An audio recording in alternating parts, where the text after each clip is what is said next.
हमारे सभी मित्रों को मेरा सादर नमस्कार। मित्रों, हमारा आज का यह वीडियो उत्तराखंड बोर्ड के कक्षा 11 के विद्यार्थियों के लिए है।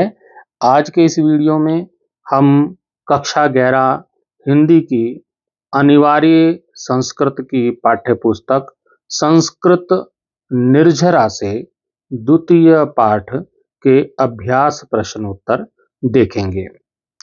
संस्कृत निर्झरा पुस्तक से जो द्वितीय पाठ है वो है नीति वचनानी। तो नीति वचनानी पाठ का हिंदी अनुवाद मैं अपने पिछले वीडियो में बता चुका हूँ, सभी श्लोकों को अच्छी प्रकार से समझा चुका हूँ। तो आप उस वीडियो को देख करके पाठ को अच्छी प्रकार से समझ सकते हैं। आज के वीडियो में हम अभ्यास प्रश्न देखेंगे। हमारे सामने है संपूर्ण पाठ पर आधारित अभ्यास प्रश्न उत्तर। तो इसमें जो प्रश्न संख्या 1 है वो एक पदेन उत्तरत यहाँ पर दिया गया है कि इसका छोटा उत्तर आपको देना है। तो यहाँ पर क प्रश्न है किम चंचलम, चंचल क्या है। तो चंचल यहाँ पर एक पद में उत्तर देना था, लेकिन एक पद में उत्तर देना यहाँ संभव नहीं है, क्योंकि इसमें जो श्लोक है उसमें जो चंचल बताई हैं वो 6 चीजें बताई हैं जो चंचल है। उन सभी को यहाँ पर लिखना पड़ेगा, तभी उत्तर हमारा सही होगा। तो पहला है यौवनम, यौवनम यौवन जवानी, जीवनम जीवन, वित्तम धन, छाया लक्ष्मी और स्वामिता, स्वामिता मतलब जिस पर स्वयं का अधिकार हो या प्रभुत्व हो। तो ये 6 चीजें जो हैं वो चंचल बताई गई हैं। फिर आता है प्रश्न संख्या ख, कस्य बंधुत्व नास्ति, किसका बंधुत्व नहीं है। तो ये बताया है कि श्लोक में कि कालस्य बंधुत्व नास्ति, तो इसका उत्तर कालस्य हो जाएगा। एक शब्द में उत्तर देना है। ग है क परिहर्तव्य, किस कौन त्यागने की योग्य कौन है। तो त्यागने के योग्य होता है दुर्जन, दुर्जन को का त्याग करना चाहिए। फिर होता है सर्पा केन भूषितम भवति, सर्प किससे विभूषित होता है। तो मणिना, मणिना मतलब मणि से। अगला प्रश्न हमारा है अज्ञेभ्य के श्रेष्ठा, अज्ञेभ्य, अज्ञेय होता मूर्ख, मूर्खों से कौन श्रेष्ठ है। अज्ञानियों से श्रेष्ठ कौन है, वो ग्रंथिन है। ग्रंथिन मतलब ग्रंथ पढ़े हुए, तो ये ग्रंथिन इसका उत्तर हो जाएगा। फिर आता है च तत्व दर्शनम किम, तत्व दर्शनम किम है, क्या है, दुर्लभम है, दुर्लभ है। फिर आता है प्रश्न विद्या कीदृशी भवेत, विद्या कैसी होनी चाहिए। तो विद्या धन प्रदान करने वाली होनी चाहिए। यहाँ पर अर्थ करी श्लोक में दिया है, तो हम धन दायिनी भी इसको लिख सकते हैं। फिर आता है भार्या कीदृशी भवेत, भार्या कैसी होनी चाहिए, इष्टावशवर्तिनी होनी चाहिए, आपकी इष्टा होनी चाहिए, आपके वश में, आपकी कहे सुने में, आपकी मनोकूल आचरण करने वाली होनी चाहिए। अब हमारा आता है प्रश्न संख्या 2, पूर्ण वाक्येन उत्तरत, मतलब पूरे वाक्य में आपको उत्तर देना है। क है किम कृत्वा धर्मरतो भवेत, क्या करके धर्म का आचरण करना चाहिए। तो यहाँ पर इसका उत्तर आपका हो जाएगा, यहाँ पर ये थोड़ा सा पूर्ण वाक्य में उत्तर देना है। तो ये है यौवनम जीवनम वित्तम छाया लक्ष्मी स्वामिता। ये जो 6 चीजें मैंने बताई हैं, इन षड एतानी, इन 6 जो ये 6 हैं ये चंचलानी है, चंचल हैं। तो ये सदा रुकने वाली नहीं है एक जगह, इधर उधर चलायमान है। तो यह ज्ञात्वा, ज्ञात्वा मतलब जान करके, इसका ज्ञान प्राप्त करके, मनुजः धर्मरतो भवेत, मनुष्य को धर्म के आचरण में लग जाना चाहिए।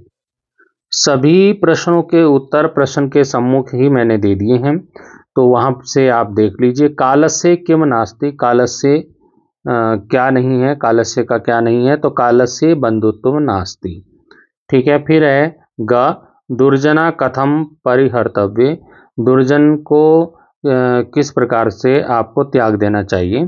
तो दुर्जना विद्या भूषितो अपि, दुर्जन को विद्या से भूषित होने पर भी, दुर्जन अगर विद्वान भी है, सन परिहर्तव्य, तब भी उसको त्याग देना चाहिए, तब भी उसका त्याग करना चाहिए। अगर दुर्जन विद्या से विभूषित भी है तब भी उसको छोड़ देना ही बेहतर है। फिर आता है प्रश्न, मनुजा दारान कथम रक्षेत। मनुष्य को दारान मतलब पत्नी की कैसे रक्षा करनी चाहिए? तो मनुजा धनेरपि दारान रक्षेत। मनुष्य को धन से भी बढ़कर पत्नी की रक्षा करनी चाहिए, धन से रक्षा करनी चाहिए पत्नी की। अब आता है अगला प्रश्न, किमर्थम धनम रक्षेत। किस प्रकार से धन की रक्षा करनी चाहिए? आपदर्थे धनम रक्षेत, यानी कि विपत्ति के लिए, मुसीबत के लिए, आपदा के समय के लिए धन की रक्षा करनी चाहिए। फिर आता है प्रश्न, केभ्या व्यवसायीन श्रेष्ठा। व्यवसायीन जो होते हैं वो कैसे श्रेष्ठ हैं? तो ज्ञानीभ्या, ज्ञानीभ्यों से, मतलब ज्ञानियों से भी व्यवसायीन श्रेष्ठ हैं। ज्ञानियों से भी व्यवहार में, अपने ज्ञान को व्यवहार में लाने वाला श्रेष्ठ है। फिर आता है प्रश्न, काम बिना सहज अवस्था दुर्लभा। किसके बिना सहज अवस्था दुर्लभ है? तो सदगुरु के बिना, सदगुरु की करुणा बिना सहज अवस्था दुर्लभा। सदगुरु की कृपा के बिना सहज अवस्था दुर्लभ है। अगला प्रश्न आता है कि दुखस्य मूल उद्दर कारणानि कति। मतलब दुख के मूल उत्तराणी कति, मतलब दुख के मूल कारण जो हैं वो कितने हैं? तो दुखस्य मूलद्राणी पंच, पंच मतलब 5 हैं। तो इस तरह से भी आप उत्तर लिख सकते हैं। अगर आपको और डिटेल में उत्तर लिखना है पूरा व्याख्या के साथ, तो आप इस तरह से लिख सकते हैं। मैंने अलग से भी एक उत्तर यहाँ पर दे दिया है, तो आप एक ही लिखिए, दोनों लिखने की जरूरत नहीं है। तो आप इसको भी लिख सकते हैं यहाँ से, ठीक है। ये उत्तर हो जाएगा कि वस्य पुत्र, आज्ञाकारी पुत्र, अर्थकरी विद्या, धन देने वाली विद्या, आरोगिता, आरोग्य शरीर जिसमें रोग नहीं हो, सज्जन संगति, सज्जनों की संगति, इष्टावर्षवर्तनी और मनोकूल आचरण करने वाली पत्नी, च भार्या।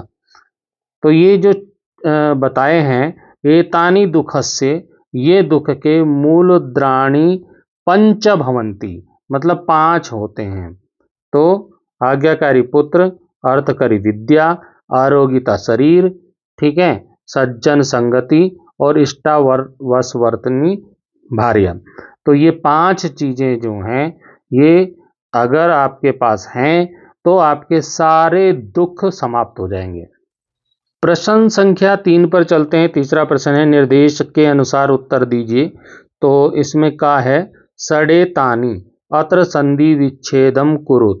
जो ये सड़े तानी शब्द है, इसका संधि विच्छेद करना है। संधि विच्छेद मैंने सामने दे दिया है, सड़ धन एतानी सड़े तानी। ख प्रश्न है, कालस्य इति पदस्य क्रियापदम किम।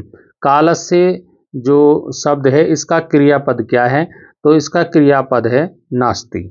फिर आता है ग प्रश्न, विद्या अत्र का विभक्ति, इसमें कौन सी विभक्ति है? तो इसमें है तृतीया विभक्ति। अब आता है प्रश्न घ, निरंतरम इति पदस्य श्लोके पर्याय पदम किम प्रयुक्तम। जो ये निरंतरम है, इस शब्द का, निरंतरम शब्द का जो पर्यायवाची शब्द है वो कौन सा है? वो है सततम, जो श्लोक में आया है, सततम। फिर आता है वराह, अस्य समानार्थक शब्द अत्र किम प्रयुक्तम। जो वरा शब्द है, वरा मतलब होता है श्रेष्ठ, तो श्रेष्ठ का जो शब्द आया है श्लोक में वो है श्रेष्ठा। इसी प्रकार से है च, ज्ञानिनः अस्य विपरीत पदम। ज्ञानिनः का विपरीत पदम मतलब विलोम शब्द, वो है अज्ञा। ये श्लोक में आए हैं ये सारे। फिर आता है छ, दुर्लभा इति पदम कस्य विशेषणम। जो दुर्लभ है वो, ये जो दुर्लभ शब्द है किसका विशेषण है? तो यहाँ पर 3 चीजें बताई गई हैं, विषय त्यागस्य, तत्व दर्शनस्य और सहजावस्था जो है, इनसे ये चीज़ें दुर्लभ बताई गई हैं। अब आता है हमारा चौथा प्रश्न। विकल्प के अनुसार उचित शब्द को रिक्त स्थानों में भरना है। तो यहाँ पर क है, मैंने पहले ही निशान लगा दिए है कि कौन सा शब्द आएगा। तो कालस्य बंधुत्वम, इसमें से आएगा नास्ति। तो यहाँ पर आप भर सकते हैं नास्ति। ठीक है। अब आता है दूसरा, मणिना भूषितम भयंकरा सर्प, यहाँ पे आ जाएगा सर्प। ठीक है। तीसरा है विद्याभूषितम भयंकरो भवति दुर्जन, भयंकरो है तो दुर्जन आ जाएगा। ठीक है। अब आता है अज्ञेभ्यो श्रेष्ठा, ये आ जाएगा ग्रंथिन। ये मैंने यहाँ पर लिख भी दिए हैं, निशान भी लगा रखे हैं। तो इस प्रकार से इनको आप भर लेंगे। अब यहाँ पे प्रश्न 5 आता है, उचित शब्दों के साथ मिलान करना है। यहाँ पर क है आत्मानम सततम रक्षेद, तो इसका दारेरपि धनेरपि ये इसका हो जाएगा। इसी प्रकार से दूसरा है न मित्र ज्ञाति संबंधः, इसका हो जाएगा कारणम नात्मनो वसः। इसी प्रकार से ये ग हो जाएगा अज्ञेभ्यो ग्रंथिनः श्रेष्ठा, तो ग्रंथिभ्यो धारिणो वरः। फिर है यौवनम चित्तम वित्तम छाया लक्ष्मी स्वामिता। इस तरह से ये मिलान इनका आपको करना है। तो इसको शॉर्टकट में मैंने आंसर यहाँ पर दे दिया है, ये उत्तर आपके सामने है। तो इस प्रकार से आपको इनको मिला करके उत्तर आपको लिखना है। ये उत्तर है, तो इस प्रश्न को उत्तर आप इस प्रकार से लिख सकते हैं। प्रश्न संख्या 6 आपके सामने है। संधि कुरुत, संधि करना है, जोड़ करके लिखना है। का है वित्तम धन छाया, तो वित्तम छाया हो जाएगा। किम धन असो, किमसो हो जाएगा। बंधुत्व धन ना, बंधुत्व ना हो जाएगा। और दुर्लभम तत्व दर्शनम, दुर्लभम तत्व दर्शनम हो जाएगा। प्रश्न संख्या 7 देखेंगे। अधा प्रदत्त ही स्थूल रेखा युक्त पद ही प्रश्न निर्माणम कुरुत। नीचे लिखे गए जो स्थूल रेखा युक्त पदे हैं, जहाँ जिनके नीचे रेखा लिखी है, उनके स्थान पर प्रश्नवाचक शब्द का प्रयोग करके प्रश्नवाचक प्रश्न निर्माण करना है। तो ये का है षड चंचलानि एतानि, तो इसका यहाँ उत्तर मैंने दे दिया, षड चंचलानि कानि। इसी प्रकार से ख है कालस्य बंधुत्व नास्ति, तो कस्य बंधुत्व नास्ति। इसी प्रकार से ग है, ग वाले में कोई भी रेखांकित शब्द नहीं दिया हुआ है। जैसे यहाँ पर एतानी रेखांकित हैं, कालस्य रेखांकित हैं, इस वाले में रेखांकित शब्द कोई दिया ही नहीं है। तो इसको आप किमसो ना भयंकरः लिख सकते हैं। ऐसे ही इससे अगले वाले घ में देखिए, मणिना भूषिता सर्पा, यहाँ भी कोई भी शब्द आपको अंडरलाइन नहीं दिया है, रेखांकित नहीं दिया है, जिसका प्रश्नवाचक शब्द लिखना है। तो लेकिन हमने इसको लिख दिया है, इस प्रकार से आप लिख सकते हैं, सर्पा केन भूषिता भवति, सर्प किससे विभूषित होता है। तो इस तरह से आप लिख सकते हैं। अगला अंग है, तो इसका हो जाएगा आत्मानम सततम रक्षेत, तो कम सततम रक्षेत। अगला है अज्ञेभ्यो ग्रंथिना श्रेष्ठा, अज्ञेभ्यो के श्रेष्ठा। तो इस प्रकार से आप इनको प्रश्नवाचक वाक्य बना सकते हैं। इसके बाद आपके पास भाषिक विस्तार के लिए यहाँ पर ये कुछ दिए गए हैं, प्रयुक्त उपसर्ग प्रत्यय वगैरह दिए गए हैं।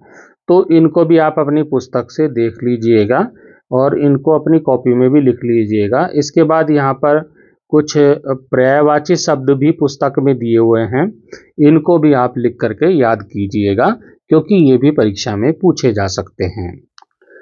तो मित्रों, इस प्रकार से हमने द्वितीय पाठ नीति वचनानी के अभ्यास प्रश्नोत्तरों को यहाँ पर हल करने का प्रयास किया और आशा करता हूँ आप अच्छी प्रकार से समझे होंगे। अगले वीडियो को लेकर मैं आऊँगा, अगले वीडियो की प्रतीक्षा कीजिएगा। थोड़ा स्वास्थ्य थोड़ा सा खराब चल रहा है, जैसे स्वास्थ्य सही होगा मैं आपके लिए वीडियो लेकर आऊँगा। धन्यवाद।